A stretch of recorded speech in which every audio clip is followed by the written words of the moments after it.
Hello there, this is day 13 of trying to become a famous author. This is going to be just a short video. I've been reading this collection of short stories by Nicole Krauss. It's called To Be a Man. The cover is, it's like I'll be reading this in a library and trying to hide the cover because it does make it seem like the stories are more explicit than they are. But yeah, I don't know. I feel weird walking around with like a book that has like two people almost pretty much making out on it. So yeah, no, it's definitely a dubious thing to carry. But the stories are really good so far. I'm about halfway through, and probably the one that I think stood out to me the most today was one called Seeing Ershadi. And this was about two people that have grown up, I think, as friends, and they, for different reasons and in different contexts, watched this film. It stars this actor who, I guess, going back to yesterday's video, I guess it's sort of like a Daniel Day-Lewis, like someone that is sort of well known as being a good character actor, but he doesn't, in this particular movie, he doesn't really have any that much to do. He sort of has this, I think she describes it as an expressionless space the whole time, but yet is very emotive with that expressionlessness. So I guess it's not quite expressionless, but in this film, he is trying to find someone to pretty much cover him in soil after he's dropped himself into this hole that he's dug. He's basically looking to die there, and he's trying to find someone to bury him in. So it's like a really, it's morbid, but the two characters both have a different experience of realizing that is the reality, that is what he's looking for.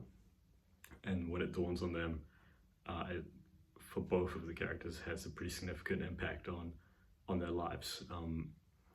For the first character, I guess the narrator, I think she witnesses it in a cinema, and when that realization occurs, other people walk out of the cinema, but she describes it as creating this bond between her and the other people that remained in the theater, and that somehow, I guess, the power of that realization is something that seeps out of the screen and has an impact on the real world. And so then when she's, I think, in Japan years later, she has this weird sort of run-in with someone that could be the actor. He looks similar in her head, but she's not sure, and I don't think she figures out if it is or not.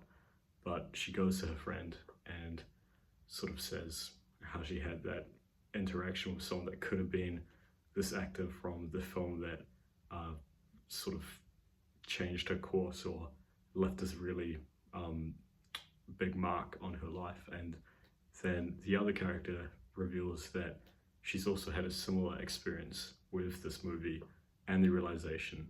And for her, it also sort of shifted her life because her father was, I think, terminally ill, and he was about to pass away. But when she saw this movie, that moment of realizing that the actor, the character that the actor is portraying is looking for someone to bury him, that changed her perspective, I think, on losing a father. It helped her to get out some of the emotions. I might be remembering wrong, but either way, it ends up being this really big deal for her, which is a surprise to the narrator, who is expecting that this is a pretty unique experience that she's had. But then this other character has also had a very important experience from this movie, and just like how the narrator has sort of had another weird instance with a guy that looked like the actor. The other character has also had another weird instance because she, after losing her father, went in, I guess, to sort of self-destructive behavior, and she was at this random fella's house that she had known. She knew he wasn't a great dude, but she just wanted to, I guess, find some connection, and she's awake after he's fallen asleep and scrolling through the TV and sees that movie, and I guess or at least sees the actor's face and is sort of reminded of that moment, and then that again sort of changes, I guess, the course of her life. It helps her to realize, I guess, the next step she needs to take in order to get past this like self-destructive phase.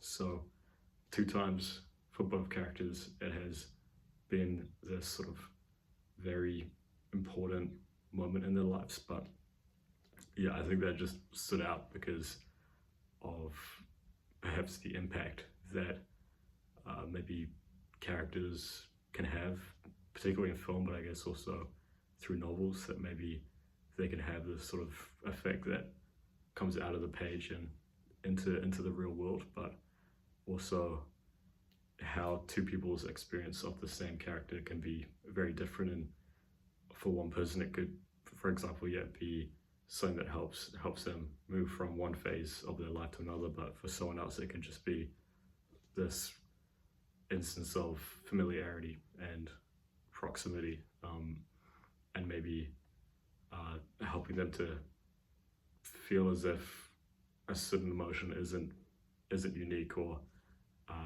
that they can anchor themselves in the experience of someone else, or at least feel a bit less isolated as a result of that. So yeah, it's worth a read. I liked it. I might need to read it again just to get every detail, because I think I'm hashing it a bit right now, but it was just cool to see, I guess, yeah, after watching the movie and doing that little review yesterday, to see how, I guess, another impactful movie has impacted someone else in the form of a short story about seeing a film in a way. So that was a cool parallel. But anyway, yeah, that's all. So yeah, that's the book. To Be a Man, short stories by Nicole Krauss. Thanks.